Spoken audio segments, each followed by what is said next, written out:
राधे राधे, जय श्री कृष्णा। स्वागत है आप सभी का भगवत गीता के दूसरे अध्याय सवाल आपके जवाब श्री कृष्ण की में। यह चीज पिछले अध्याय में हमने देखा कि कैसे अर्जुन निराश हो जाता है, हताश हो जाता है और चला जाता है अपने रथ में। ये भगवत गीता जो है, उस समय तो भगवान श्री कृष्ण ने अर्जुन जी को समझाया, उनसे बात की, लेकिन इस टाइम पे हमारे यहाँ पे अर्जुन कौन है और हमें किससे लड़ना है, तो हम खुद को लेके चलेंगे। ये कृष्ण जी हमें कह रहे हैं, जो वो उन्होंने अर्जुन को समझाया वो कहीं ना कहीं हमसे रिलेट करता है। किस तरीके से, आइए जानते हैं आगे। जब अर्जुन जो है पूरे तरीके से हताश हो जाता है, निराश हो जाता है, तो वो कृष्ण जी के पास जाता है, अपने रथ पे बैठता है और कहता है, हे कृष्ण, अब तक मैंने तुम्हें अपने सखा के रूप में देखा था, मैं तुम्हें मानता था अपना मित्र, किंतु आज आज मैं तुम्हें अपना गुरु बनाता हूँ। कृपया मेरा मार्गदर्शन करो, मैं इस स्थिति में क्या करूं, मुझे नहीं समझ में आया है। यहाँ पे अर्जुन की सबसे अच्छी बात यही है कि उसने मदद मांगी, और वो भी उस व्यक्ति से जो उसकी सहायता कर सकता था।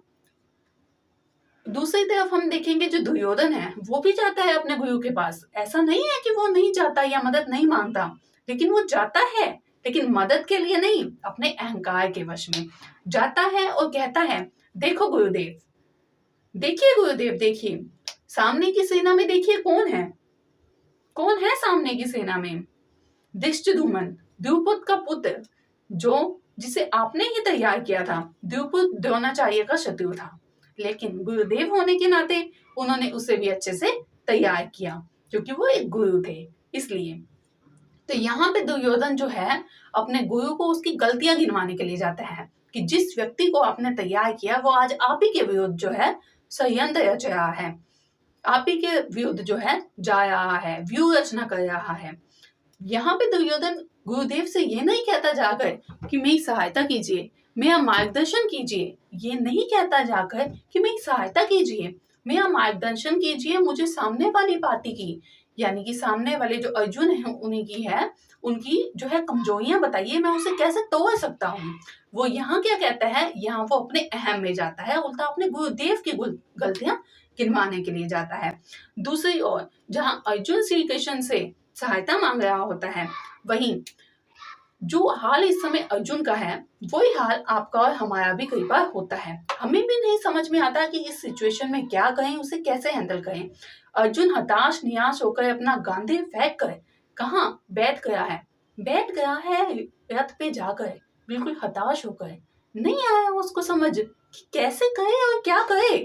वहीं पे हम भी कई बार ऐसे ही करते हैं, जब हमें खुद को कमरे में बंद कर लेते हैं, बहुत क्रोध करते हैं या तोड़फोड़ करते हैं, हमारी भी कई बार वो सिचुएशन होती है। यहाँ पे श्री कृष्ण अर्जुन से कहते हैं, हे अर्जुन, तुम पंडित क्यों बना रहे हो? मतलब कि तुम कहाँ से आया तुम्हारे पास इतना ज्ञान? तुम जो मुझे बता रहे हो कि तुम्हारा वर्ण संकीर्ण हो जाएगा, ये इतना ज्ञान तुम्हें किसने दिया? आखिर कौन है वो जिसने तुम्हें दिया?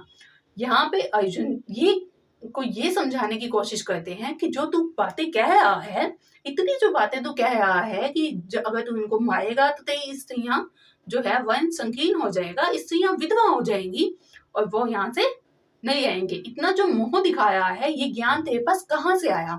आखिरकार किसने ज्ञान दिया ये तुझे? तो वहीं पे श्री कृष्ण अर्जुन को कहते हैं, तेरा कर्म है इस समय सिर्फ युद्ध करना। क्यों? क्योंकि जिस सिचुएशन में हम हैं, वही सिचुएशन उस समय हमारा कर्म बन जाती है। हम अगर इस स्थिति में बैठे हैं, अगर आज मैं यहाँ बैठी हूँ, तो मेरा कर्म है कि मैं जितने अच्छे से आपको बता सकती हूँ उतने अच्छे से बताऊं, जितना बेस्ट मैं दे सकती हूँ उतना बेस्ट मैं दूं। वहीं आप जो काम कर रहे हैं इस टाइम पे, आपका कर्म है कि आप उसे जितने अच्छे से अपनी कैपेबिलिटी के अकॉर्डिंग कर सकते हैं, उसके अकॉर्डिंग करें। यहाँ पे श्री कृष्ण यह बताना चाहते हैं कि जो व्यक्ति उस समय जो कार्य कर रहा है, उसका वह कर्म है और वो उसे पूरे अपने मन से और अच्छे तरीके से, जितने अच्छे तरीके से वो कर सकता है, उतने अच्छे तरीके से उसे वो करना चाहिए। तो यहीं पर हम देखते हैं कि अर्जुन श्री कृष्ण की तरफ देखता है, किंतु उसे कुछ समझ नहीं आ रहा होता। वहीं श्री कृष्ण अर्जुन से कहते हैं, ये जो तू मोह कर रहा है, तू कह रहा है कि अगर तू इनको मार देगा तो ये चले जाएंगे। क्या तुझे इसका ज्ञान है? क्या तू जानता है कि ये कहाँ से आया है? तेरा ये मोह प्रेम शरीर से है, आत्मा से नहीं। आत्मा अमर है। जब तू इस धरती पर नहीं था ये तब भी थे, और जब तू नहीं होगा ये तब भी होंगे। जब एक बच्चा छोटा होता है तो उसका शरीर उसकी जो होता है वो छोटा होता है, दूसरे तरीके का होता है। जब जैसे जैसे बच्चा धीरे धीरे धीरे बड़ा होता जाता है, युवा अवस्था की ओर आता जाता है, तो उसकी बॉडी, उसका शरीर जो है उसमें काफी बदलाव होता चला जाता है। पैर हाथ पहले छोटे छोटे से होते हैं, फिर वो बड़े हो जाते हैं। पैर छोटे होते हैं, वो बड़े हो जाते हैं। तो काफी चेंजेस जो होते हैं वो बॉडी के अंदर होते रहते हैं। वैसे ही श्री कृष्ण अर्जुन से कह रहे हैं कि इसी जन्म में तूने कितने शरीर बदल लिए, फिर इन शरीर का मोह तू क्यों कर रहा है? शरीर नहीं, सिर्फ आत्मा है, और आत्मा कभी मरती नहीं है, कभी कटती नहीं है। आत्मा तो अमर है। इस वक्त तेरा धर्म है युद्ध करना, तो युद्ध कर। मतलब हम जिस भी सिचुएशन में हैं, हमारा सिर्फ एक ही कर्म है कि हम अपने कर्म को जितने अच्छे से हो सके उतने अच्छे से करें।